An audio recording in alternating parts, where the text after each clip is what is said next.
They say darkness has a way of clinging to people, especially those who've already been carrying shadows in their hearts. I never truly believed that until the night something followed me home. But before I tell you what happened, you need to understand the kind of life I came from, because not all hauntings start with ghosts. Some begin with pain. My name is Samuel. I was born in the forgotten part of a town nobody talks about unless they're warning someone to stay away. It was a place where broken things were left to rot. Abandoned houses, stray dogs, empty promises. I grew up in a small wooden house with holes in the roof and walls thin enough for the wind to whisper through. My father left when I was 5. My mother, though present, was absent in all the ways that mattered.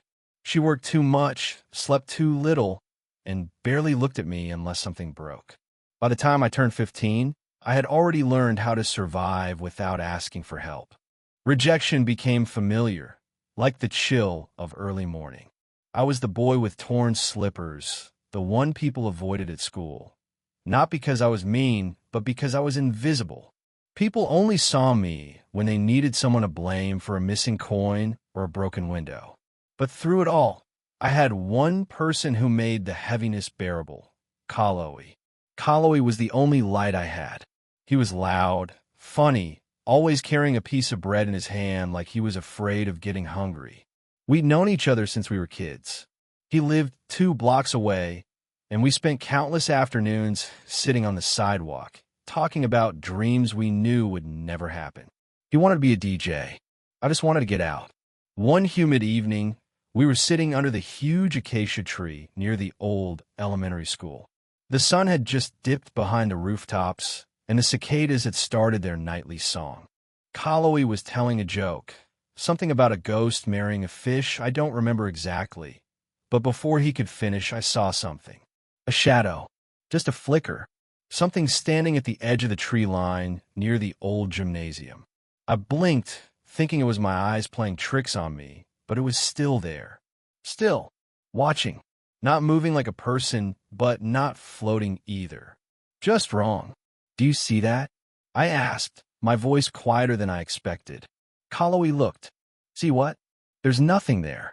The moment he said it, the shadow was gone. That night, I couldn't sleep. Every creak in the wooden floor felt like footsteps. Every gust of wind sounded like whispers.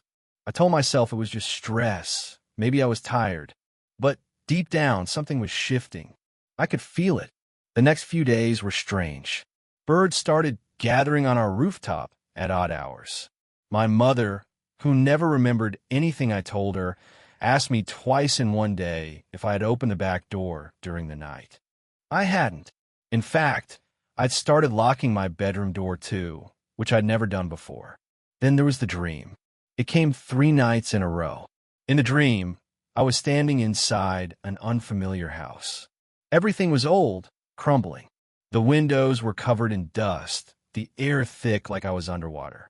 I heard crying, a woman's voice. But no matter how much I looked, I couldn't find her. Then, just as the crying turned into screaming, I would wake up, heart pounding, drenched in sweat. Kaloe tried to laugh it off. Maybe it's just your subconscious. You've been stressed. I told you. You need to stop watching those late-night horror videos. I tried to believe him. But how could I, when things started happening during the day too? One afternoon, I came home to find our front door wide open. Inside, everything looked untouched except for the kitchen, where all the drawers were open and every spoon, fork, and knife was laid out on the floor. My mother thought it was a break-in, but nothing was missing. Not a single peso, not even the cheap radio. I started noticing things then. Mirrors fogging up with strange marks. The smell of something rotten that would suddenly appear, then vanish. And always that feeling of being watched. Still, life had to continue. Kaloe and I kept meeting, trying to act like everything was normal. One time, we went to the nearby town to help his cousin fix a broken fence. It felt good for a few hours to laugh and sweat under the sun like we had nothing to fear. But as we walked home that evening, something strange happened again. We passed an old house near the footbridge, abandoned for years. Everyone said it was cursed, but we never paid attention to rumors. That night, though, the door was open, wide open, and inside, standing in the hallway, was the same shadow I'd seen days before. Only now it was clearer, taller than any man. No face, just darkness wearing a shape. I stopped walking. Calloway didn't notice until he was several steps ahead. He looked back, saw my expression, and followed my gaze. But again, he saw nothing. I didn't tell him what I saw this time. I didn't want him to worry, but I felt something deep in my chest that wouldn't go away. Like the feeling you get when you've forgotten something important, only heavier, more final. That night, I didn't dream. Instead, I woke up at exactly 3:17 a.m. to find my bedroom window wide open, even though I was sure I'd locked it. The curtains were moving gently, though there was no wind. I got up slowly, my heart in my throat. On the windowsill, drawn in fine, black dust, was a symbol. I didn't recognize it. It looked like a spiral with lines crossing through it, almost like a child's drawing, but more deliberate, more dangerous. I backed away. My breathing became shallow. And then, from the corner of the room, a sound. A whisper, so soft I couldn't make out the words, but unmistakably real. I turned on all the lights, but there was nothing there. Nothing except for that lingering smell again. That same foul, decaying stench. That's when I knew. This wasn't just bad luck or nightmares. Something had noticed me, and it wasn't going to stop. The air around me hasn't felt normal since that night. Calloway smiled and walked away. There was something in his eyes, too calm, too knowing. It wasn't the same look I grew up with. It was as if a stranger had worn his skin, like a mask too perfect to be questioned. But I didn't say anything. I couldn't. Not yet. Instead, I buried myself deeper into what Mang Osing was teaching me. The old albulario said time was short. The Queen's awakening would come in 3 signs. First, the unnatural gathering of creatures. Second, the return of the forgotten bloodline. And third, the breaking of the seal. We had already seen the first 2. The third would be deadly. Mang Osing believed that the mutia, the smooth, green stone I wore, was not just a seal, but also a key. It was created by a Babalan centuries ago, using the blood of both a cursed child and a holy one. The stone had the power to lock away beings from the underworld, but only if the wielder understood its weight. It wasn't a weapon. It was a test. He made me practice rituals using salt, ash, and dried herbs. He showed me how to inscribe protective sigils using charcoal on banana leaves. I learned how to chant verses that weren't prayers, but more like reminders to the earth that I was still one of her children. But the deeper I went into this hidden world, the more I saw my own life unravel. My mother refused to talk anymore. Her silence grew louder each day, and when she did speak, it was always in riddles. I once caught her burning rice in the garden at midnight, eyes blank, whispering a name over and over, Alansina. I didn't know who that was. Not yet. Then, one rainy afternoon, the old chest I'd found under our kitchen, the one that held the mutia, rattled by itself. I opened it again, and something had changed. Beneath the faded letters and dried herbs was something new, a small shell, no larger than a coin. It glowed faintly, and etched inside it was the same spiral symbol I'd seen on my window that night. The moment I touched it, I saw visions, flashes, a jungle of fire, screaming voices, a dark figure with glowing red eyes, crowned with bones, a woman with long black hair tied in gold thread, standing in a circle of salt, crying while holding a blade. I stumbled back, breathing hard. That shell wasn't just another object. It was a memory, sealed into form. An heirloom, but not from any human lineage. This came from a sea. It wasn't a mutia. It was a Kabibiing Alala, a memory shell. Mang Osing confirmed it later. Only spirits from the deep can make those, he said, voice shaking. You touched something ancient, something that wants you to remember. That night, I dreamed of water. Cold, heavy, endless. In the depths, a figure floated toward me, skin like moss, eyes milky white, fingers long and webbed. A shokoi, but not the kind from stories told to scare children. He was old, regal even. When he spoke, his voice sounded like waves crashing against stone. You were the stone, but you do not understand it.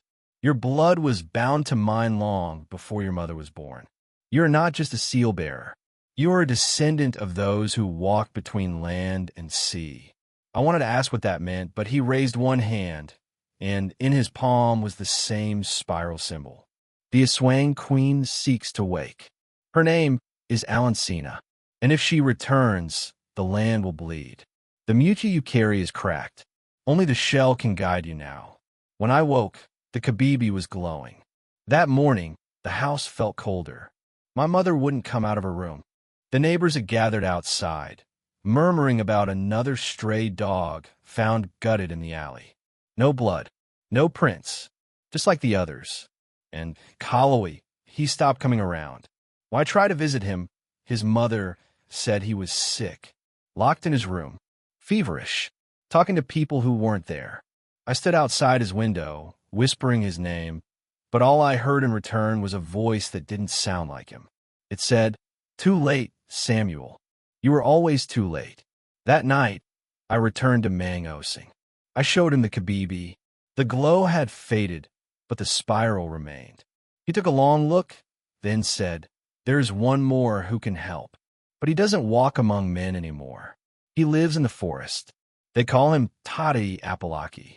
No one knows what he truly is, spirit, guardian, monster. But he was there the last time the seal was almost broken. I asked how to find him. You don't, he said. He finds you, if he thinks you're ready." So I waited. 3 nights later, I was walking the path near the rice fields when the wind shifted. The crickets stopped singing. The trees around me stood too still. Then I saw him, a man tall and gaunt, wearing a barong woven with fireflies. His eyes were white as bone, but somehow kind. He didn't speak with words. His voice came into my head like a memory I didn't know I had. The seal broke once long ago. I held it together with blood and flame. You're the last shard. Your doubt is poison. You must choose, flee and die, or fight and lose what you love. He raised one hand and touched my chest, right where the mutia rested. It burned. For a moment, I saw Kalawi's face again. But it wasn't him. His mouth opened unnaturally wide. His skin peeled back like bark from a dying tree. His eyes bled shadow. Then I was back on the path, alone, gasping. From that night, I began real training. Not just rituals or chants, but real defense. Tadai Apalaki appeared to me only in dreams, each time showing me how to bend earth, water, even fire through thought and rhythm. He told me the mutia could not only seal, but summon. That the shell, when used with blood, could reveal truth. But he also warned me, the closer I got to the truth, the more the queen would see me. And she was watching. One afternoon, as I passed the old chapel where Mang Osing and I used to meet, I found the door open. Inside, silence. Candles had been scattered. Salt lines broken. Mang Osing was gone. On the wall, drawn in something dark and sticky, was a spiral. And beside it, written in blood, was one word, traitor. Since the blood-marked word traitor was found on the chapel wall, nothing in my world felt solid anymore. I kept thinking about Mang Osing. Was he taken? Did he leave willingly? Or was he the traitor? The worst part was, deep down, I already knew the answer. There were too many things he hid from me. The way he avoided certain questions. The way he stared at the mutia like it meant more to him than to me. The rituals he made me perform, not explaining why they mattered. Maybe I was just a pawn to him, just like the seal he swore to protect. Maybe he knew this day would come and never planned to stay by my side. But still, he was the only one who treated me like I wasn't broken. That night, I sat under the acacia tree near our home, clutching the Kabibi and the mutia in my hands.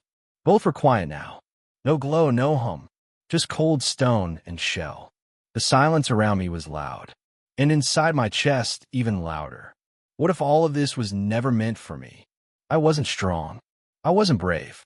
I was just the poor kid in the corner of the village, the one whose father ran off with a woman from town and whose mother spent most nights talking to shadows.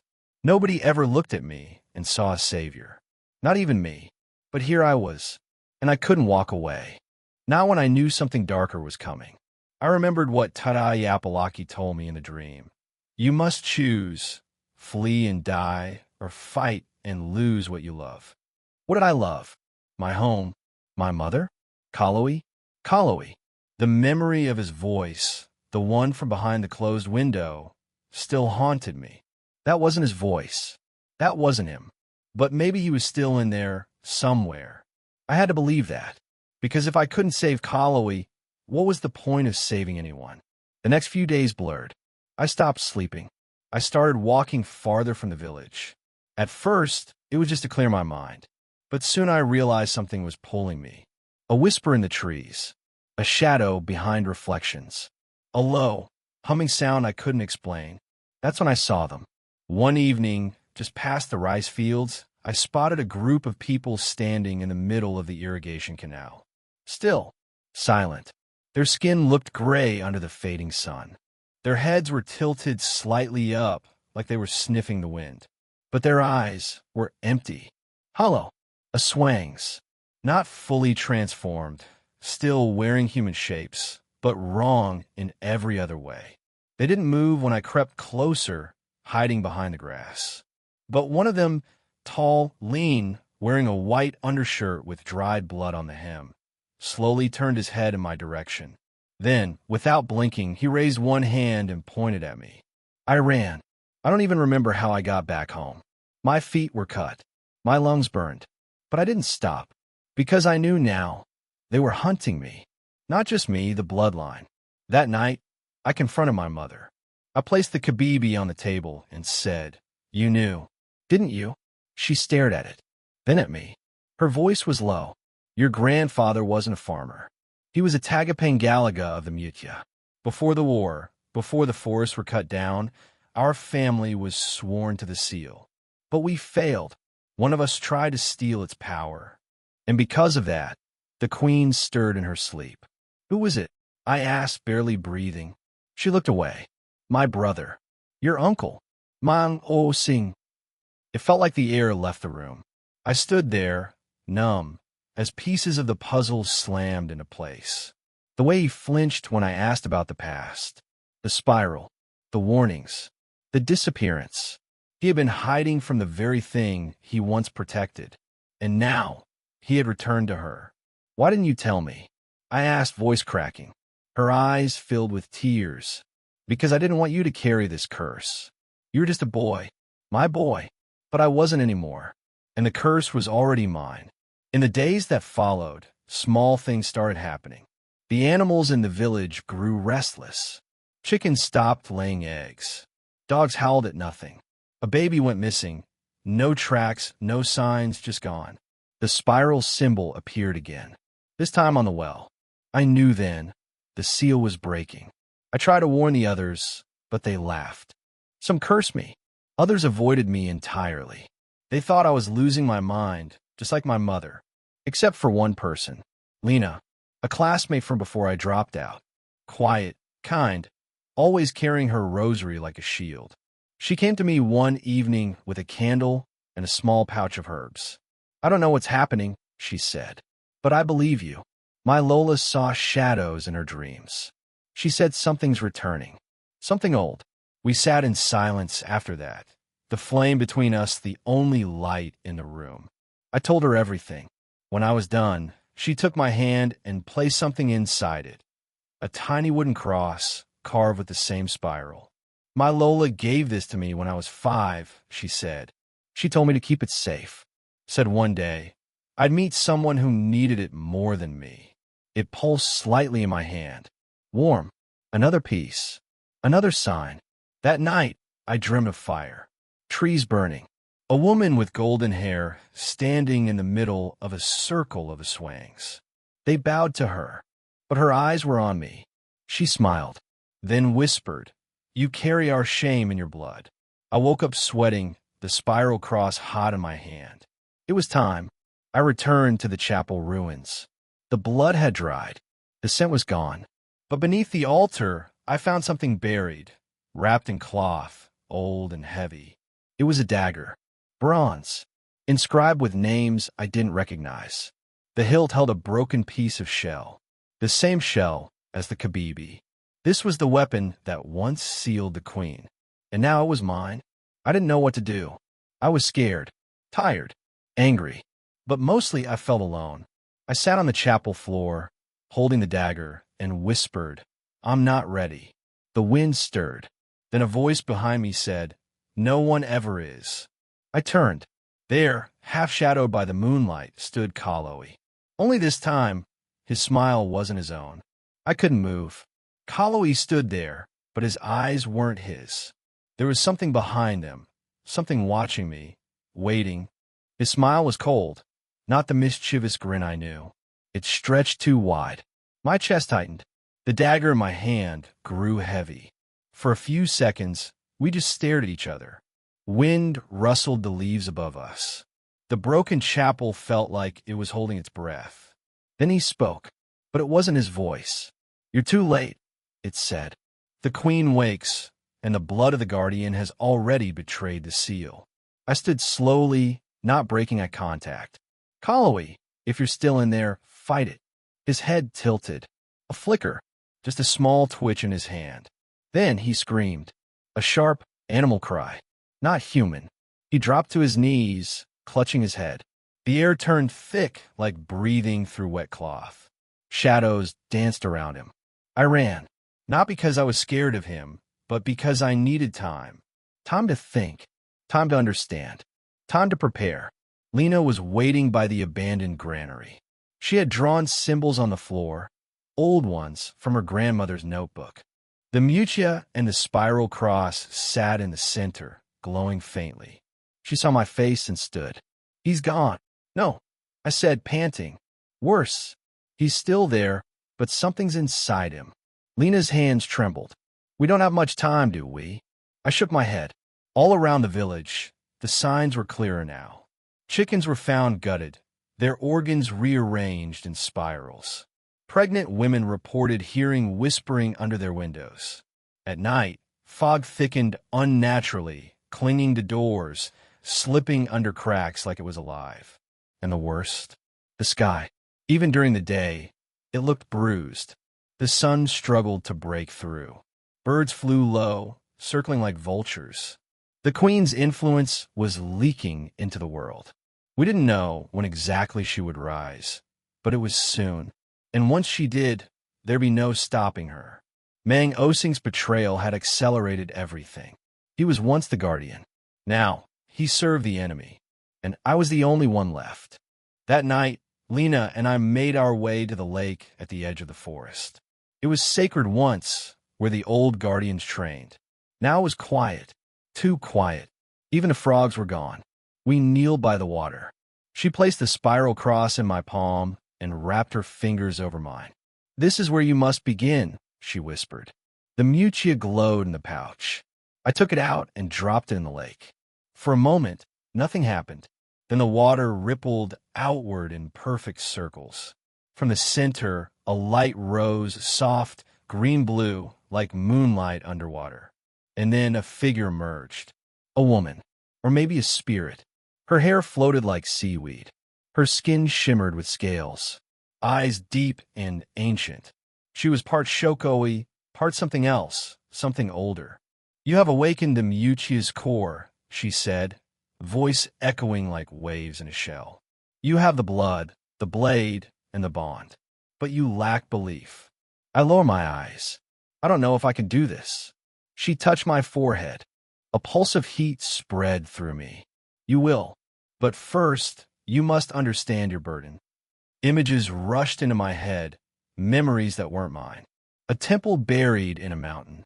The first seal, shaped from the queen's own tooth. Blood oaths sworn under eclipses. And the betrayal. A guardian, Mang Osing, slashing the seal with the very dagger I now carried. I gasped and fell back. The spirit knelt beside me. You are the last.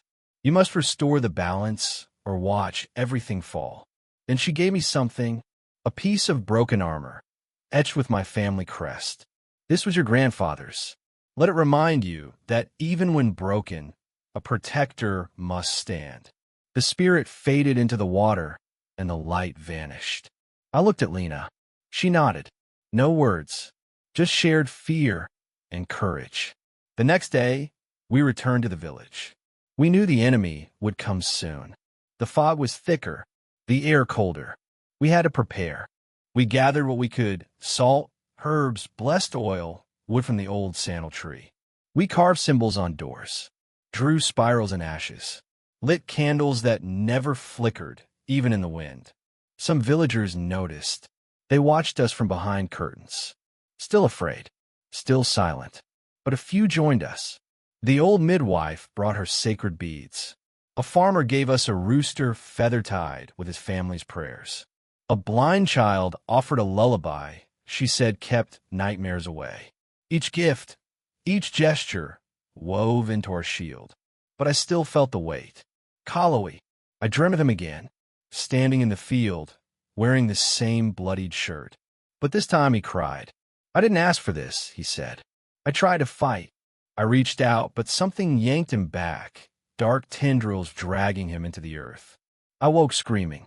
Lena was beside me, holding the dagger, her eyes wide. They're here. I ran outside. The village burned red, not from fire, but from the Queen's mark. It pulsed in the sky, a spiral made of storm clouds and lightning. Figures moved in the mist, dozens of them, aswangs. And in front, walking slowly, eyes glowing gold, was Mang Osing. His voice boomed. Come, child. Let us end what began long before you were born. I held the dagger tighter. My heart thundered. Behind me, Lena lit the mutia. Its light shot up like a flare. Then I saw him. Kalawi, bound, barely conscious, dragged by shadowy arms. And I knew this was the final hour before the war. But war wasn't about weapons. It was about choice, about standing up when everything told you to kneel. I stepped forward, dagger in one hand, cross in the other, and said, quietly but firmly, this village is not yours. The storm growled above us, but so did something deep within me. The seal might have cracked, but I hadn't, not yet, and the Queen hadn't seen what I was willing to sacrifice. Not yet. There was a moment of silence right after I spoke. The storm above paused like it was listening. Then Mang Osing smiled. Not the fake, forced smile he used to give in the plaza. This one was real, cruel and calm. The kind of smile that knew something you didn't. You still don't understand, he said. You think this is about saving a village? I stepped forward, gripping the dagger. Then what is it about? He raised one hand. Lightning split the sky behind him. The aswangs behind him snarled and shifted, half human, half shadow. It's about resetting everything. The old world was built on lies. And your bloodline, your so-called guardians, were the greatest liars of all. Lena's hand grabbed my arm. Her voice trembled. Something's wrong. The mutia, it's dimming. I looked down. She was right. The soft blue glow was fading, like something was draining it. And then I felt it. A pulse under the earth. Not from the Queen, from something else. I turned slowly, and standing just behind us, near the edge of the old well, was Lola Mayung. Alive. Or at least, that's what it looked like. Her white hair floated in the wind. Her eyes glowed faintly, but there was no warmth in them. Her feet hovered just above the ground. You shouldn't be here, I whispered. She tilted her head. I never left. Lena backed away. That's not her. That's something else. The wind picked up, turning cold, sharp. Lola Mayung, or whatever she had become, raised her hand. A shard of light flew from her palm, slamming into the ground near us. The soil cracked, and the spiral cross in my hand snapped in half. No! I screamed. The spirit in the lake had said it was sacred, connected to my family's protection. But it was broken now. The mutia pulsed weakly. The fog turned darker. Then Mang Osing spoke again. Your grandmother, he made a deal. A long time ago, with something older than the queen. He looked at the false Lola. She promised her soul in exchange for a second chance at saving your father. My blood froze. What? She failed. Your father still died. And so she was taken, but not killed, twisted, molded into something that would one day weaken the final guardian. Lena looked at me. You're not just the last guardian. You're the bait. The wind howled. Suddenly, the false Lola vanished in a blur, reappearing behind Lena. Her hand plunged into Lena's chest, not stabbing but pulling something out. Lena screamed. Her body dropped. I caught her just before she hit the ground. She was still breathing, but barely. Her eyes were blank. Her spirit, her life force, had been stolen. I looked up, fury rising in my chest. Enough. The dagger in my hand glowed with fire. Real fire. It spread up my arm, but it didn't burn. It strengthened me. And that's when I saw it. My reflection in the cracked chapel window. I looked like them. The old guardians. My eyes glowed. My veins shimmered with light. But there was something else. A mark on my neck. Faint but growing. The same spiral mark that Mang Osing carried. Imutarat. He laughed. You finally see. You were never meant to stop the queen. You were meant to bring her back. The wind screamed. The fog turned red. And suddenly, Lena's body glowed. From her chest rose a small orb of light. Her spirit. But it didn't fade. It floated toward the broken spiral cross and fused with it. A bright flash blinded us all. When I opened my eyes, the cross was whole again, and Lena was gone. My hands trembled. I felt empty, but also full of something else. Her will, her strength. She had given herself so I could finish this. Mang Osing Sinalet. No matter. The queen wakes now. You can't stop her. The sky cracked open like broken glass. From within, a massive shadow began to descend. Wings like smoke, eyes like bleeding stars. The queen. I stumbled back. Voices whispered in my ears, tempting, soothing. They promised relief, rest, peace. But I gripped the dagger harder, and I remembered my father's voice. Stand, even if no one else does.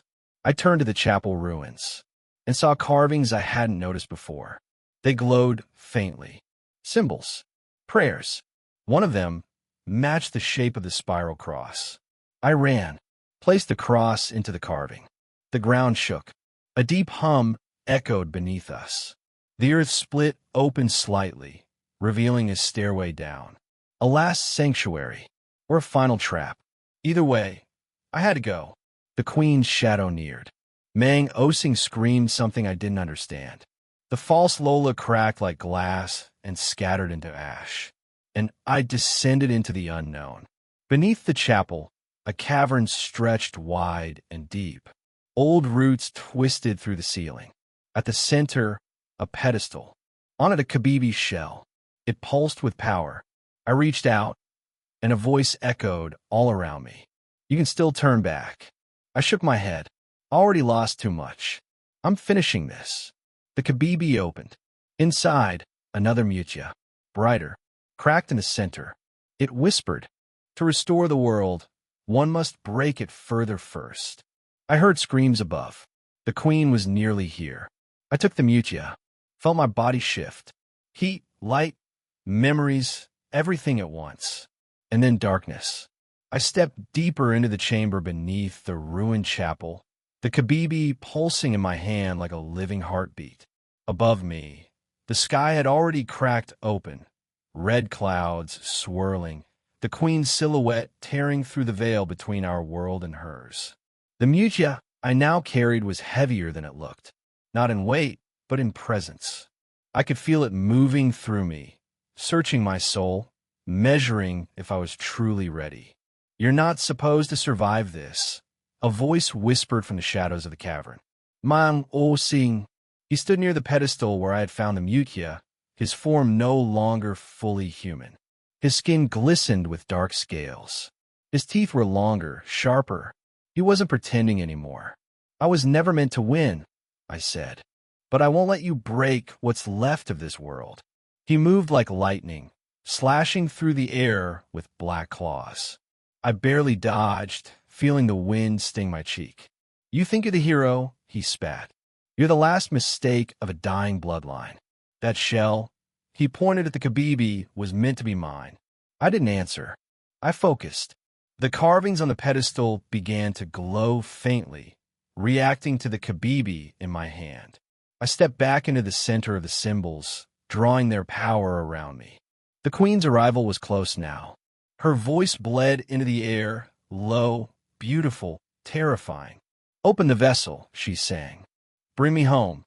Meng Osing lunged again, faster, desperate. This time, I didn't run. I held up the Kabibi and whispered the word I saw etched into the pedestal. Balak. A surge of energy burst from the shell. Meng Osing screamed, thrown back against the cavern wall. His body convulsed, writhing as light poured into the darkness inside him. But it wasn't over. Above, a crash like thunder tore through the village. I could feel the queen now. Her feet had touched our soil. I ran out of the cavern, and there she stood, in the heart of the plaza, where so many had gathered over the years. Now stood a creature of shadow and grace. Wings like flowing silk, eyes like suns dying in reverse. Her beauty was unbearable, her presence overwhelming. She turned toward me and smiled. You carry the last light, she whispered, her voice inside my mind. Give it to me, and I will give you peace. I should have been afraid, but all I felt was sadness, because she looked like my mother, or what I remembered of her. I raised the Kabibi slowly. This was never yours. She stepped forward, and the entire plaza cracked beneath her. The world forgot me, she said. They buried my name, my stories. But you remember, don't you? The nightmares, the cold, the hunger that never leaves. I nodded. I remember. And that's why I won't let you take anyone else. She screamed, sharp, high, breaking windows and waking every buried grief in my soul. Then she charged. I ran too, the dagger in one hand, the Kabibi in the other. When we collided, it was like hitting a storm. I was thrown back, bones rattling, vision blurry. But I got up and stabbed the dagger into the ground. The spiral cross glowed beneath us, connecting with the symbols from the cavern. A dome of light burst from the earth, encasing us both. The queen roared. You think this can hold me? No, you whispered. But it can show you. The Kabibi opened wide, spilling memories into the air. My father holding me as a child, my grandmother whispering prayers over a bowl of salt, Lena smiling as we ran through the mangrove trail. Everything she tried to erase. The queen stumbled. Her form flickered. This is your true power, I said, voice shaking. Not destruction, not fear. Memory, love, the things you lost, but I kept alive. The queen screamed again, louder, but this time it sounded like grief. Like something remembering what it once was. The dome trembled. I pressed the Kabibi to her chest. She stopped. Her wings folded. Her eyes flickered with something human. For one moment, I saw her, not the queen, but the woman she was before the hunger. She whispered, it hurts. I know. And then she shattered. Into light, into wind, into silence. The dome collapsed, and everything was still. The red clouds thinned. The cold faded. The whispers stopped. It was over. Or so I thought. I stood in the center of the plaza, alone now. The Kabibi cracked and turned to dust. Meng Osing was gone. The village was quiet. Too quiet. Then I saw her, Lena, standing at the edge of the ruins. But she didn't move. I ran to her. Lena. She looked up. Her eyes glowed faintly. Not like before. Like something else. And she smiled. You opened the door, she said softly. But you didn't close it. My heart sank. Because I realized something. The queen was gone. But something worse, something older, had come through behind her. The real story hadn't ended. It had just begun. I stood frozen in place, staring at Lena. Her smile, soft but strange, was not the smile I remembered. It was almost hers, almost familiar. But there was something just beneath it, something watching, something waiting. "You opened the door," she said again. Her voice was calm, too calm. "But you didn't close it." My mind raced. The queen had been defeated. Her cries had faded into the wind. The village was safe, wasn't it? I walked slowly toward Lena. My chest ached. My legs felt heavy. The cracked remains of the Kabibi still burned on my palm, like it didn't want me to forget what it had cost. "Lena," I said gently, "what do you mean?" She looked at me with those faintly glowing eyes. She was never the only one. A chill spread through my spine. The queen was a gatekeeper, a shadow given shape by those who feared the dark, but she was only guarding the deeper ones. The real ones. They felt the opening. I could barely breathe. And now, they're watching. From the other side. Lena closed her eyes. But they're still waiting. The seal hasn't fully broken yet. The wind picked up, and I looked around at the quiet village. Fallen trees, cracked earth, scattered ash from the battle. But the people were emerging, slowly, from houses and shelters, blinking, confused, afraid but alive. The threat had passed, but only barely. That night, the village gathered in silence. No one celebrated. There were no songs, no cheers, just quiet eyes, holding questions they couldn't ask. I didn't tell them everything. Not about Lena. Not yet. She stayed beside me, quiet, smiling like she was still herself. But every so often, I would catch her staring into the forest, like she could hear voices I couldn't.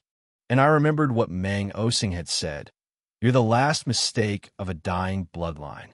I didn't want to believe him. But that night, I went back to the house where my Lola once lived. In the attic, under a broken wooden panel, I found what she had hidden. Letters, journals, stories, warnings. My bloodline had once been guardians, protectors of the Mutia, keepers of old magic. But somewhere along the line, someone broke the oath. My great-grandfather had traded part of our family's protection to save his youngest child from an illness. A deal made in desperation. A soul promised in return for life. That soul was my Lola, but she had escaped, and they had waited. Now, generations later, the debt had returned through me.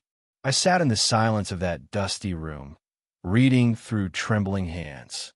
I saw my Lola's handwriting, aged and fading. "If you're reading this, Anik, I am sorry. I try to keep them away, but they always find the blood." I wept, because I finally understood. This wasn't just a fight I stumbled into. This was a battle that had been hunting my family for decades. And now it was mine. In the weeks that followed, I became something I never thought I could be. A watcher, a listener, a protector. Mang Osing had vanished, but I often felt his presence in the trees. Like he hadn't been destroyed, only driven back to where he came from.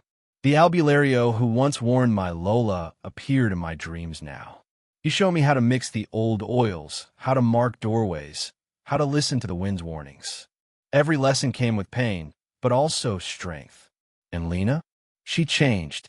Not all at once, but slowly. Some days, she was exactly who she'd always been. Funny, brave, warm. But other days, she would speak in languages I didn't understand. She would stand outside my window for hours, just watching the stars. I kept her close, not because I didn't trust her, but because I didn't trust who might be inside her. One night, under the full moon, she sat beside me near the old well. "You know, I'm not fully me anymore," she said softly. I nodded.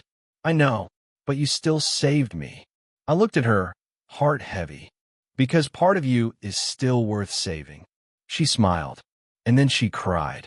And so did I. Because sometimes the horror isn't the monsters. Sometimes it's the pieces of the people we love slipping away. Weeks became months.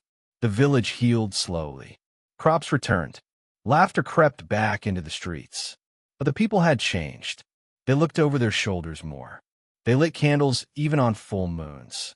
They whispered prayers into jars of salt and hung garlic, not just for cooking, but for protection. And no one went near the mangroves anymore. One morning, a young boy knocked on my door. He had a strange shell in his hand. It glowed when I touched it, he said. My heart stopped. I took the shell from him gently. Where did you find this?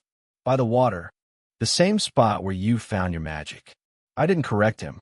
Instead, I sat him down and told him a story. About bloodlines, about darkness, and about choice. Because now it was my turn to pass the story on. That night, I wrote my final journal entry like my Lola once had. If you're reading this, then you're not the end. You are the continuation, and you must choose to remember. Because forgetting is how they come back. Outside, the wind was quiet, but the trees still watched. And in the distance, a faint hum echoed from the mangroves. Not a threat, not yet, but a promise that the story never truly ends. The end.